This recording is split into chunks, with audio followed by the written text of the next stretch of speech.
Ladies and gentlemen, party people around the world. This week, indeed, new monarchy.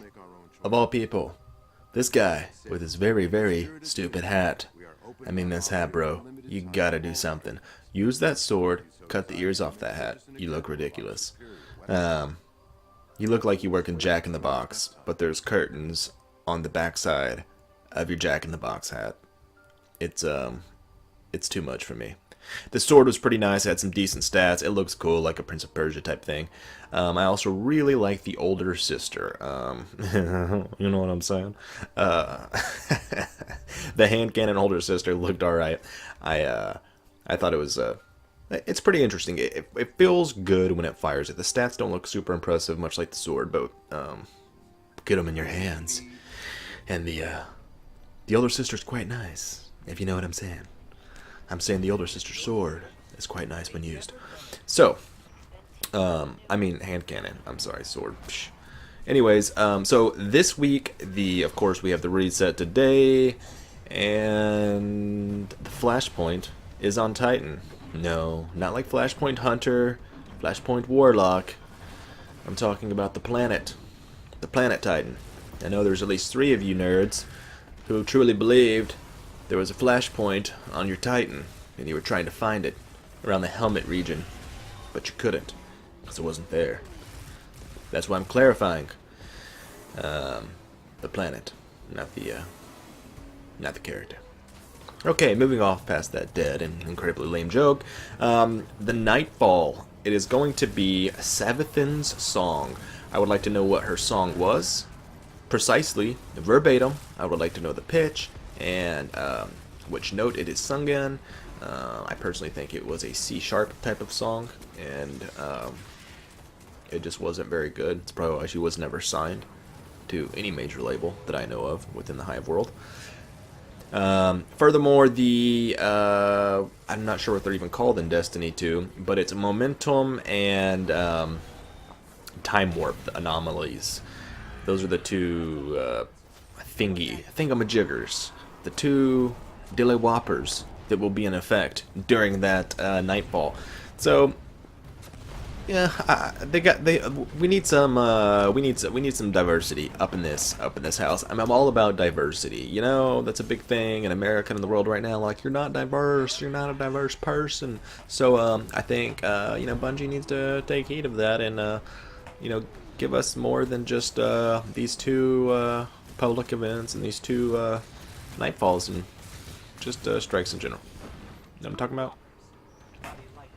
Anyways, ladies and gentlemen, the Curse of Osiris DLC is on its way out, and as we all know, that should be pretty awesome. You got the Infinite Forest, which is procedurally generated, which I think is going to make this pretty legit. I totally believe that this actually should have been released with the game, as should have the second DLC, but this is kind of the way most games are going. The big issue I have with Bungie going this way is because this game is so small without it compared to what we left behind. I understand there's a lot of expansions, yada yada, yada. I get it, but my point is, this is the exact same rollout Destiny 1 had, and I would expect a little bit of differentiation. I'm not going to rag on them too hard here, but you have to say, I mean, it's all about money. They're making this game so they can make money. So we can't hate on them for trying to have a successful business that makes money. Now, at the same time, I think there should be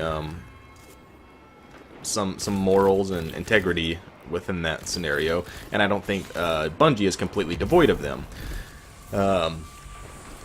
Wow, that took me do you see how long that took me to aim at my own feet? I don't know what I was doing there. Must have been like scratching my nose. I had a really itchy nose. You know what I'm saying? Anyways, so while you guys are out here, something I always do, I always throw on the Void class on the Hunter, and then you don't need a Ghost to show you where chests are and such, and then you can add on like the extra Glimmer gains plus XP if you want to like try to level up a couple extra times. Anyways, those will point out the chest to you on the map. It just gives you a chance to get a lot more tokens, a lot more Glimmer. And let's see if you want to be doing Cade Chick-fil-A's. If you want to be doing his challenges, his little treasure map deals, I don't know if eventually it was alluded to by Luke Smith that there could be an exotic quest type thing. Remember the Black Spindle in Destiny 1? How cool that was when someone just discovered on one of the weekly or daily strikes that, oh, you can, there's like a secret passageway that opens up here if you do something a certain way. Now, when he was being questioned about this during an interview, if Destiny 2 was going to have anything like that in it, he did allude to maybe not that, but perhaps there could be something with Cade 6 and its treasure chest leading to a specific armor type, yada yada. So as we all know, like, you get something maybe we don't all know, so I don't know why I said that. You do get little trinkets from Cade, like a tinfoil hat, like a little book, like a armpit tickler feather or something. I don't know. What are all of his little weird nicks and knacks? You get those for finding all of his little treasure chest, which I think are a good thing to go run do if you have the time and you're not completely bored of doing it. Just because there's a pretty high chance you're going to get an exotic, especially if you're using all 3 characters. I always get one if I do it with more than one character. I will always get an exotic. Ingram, and I would actually say most people should have most of the exotics by now if you've been playing from day one. Maybe not, maybe if you're not, this isn't like your main game or wasn't at the time, then maybe you're still missing some items. So if that's you, this really doesn't apply, but for all the rest of the people, this would be a good time to start saving up a rep. Crucible, Vanguard, whatever. If you already have the weapons for all of these factions, I would start saving up the tokens, as well as starting to save up your exotic Ingrams, because we've gotten to this point where we're just a couple weeks out from the drop of the Curse of Osiris, and new exotics, new weapons will be released, so having some stuff stored could really get you ahead of the game. And there's really not a lot more for a huge percentage of the community to do in the game at this point. No gear to grind for because of the roll situation on the weapons.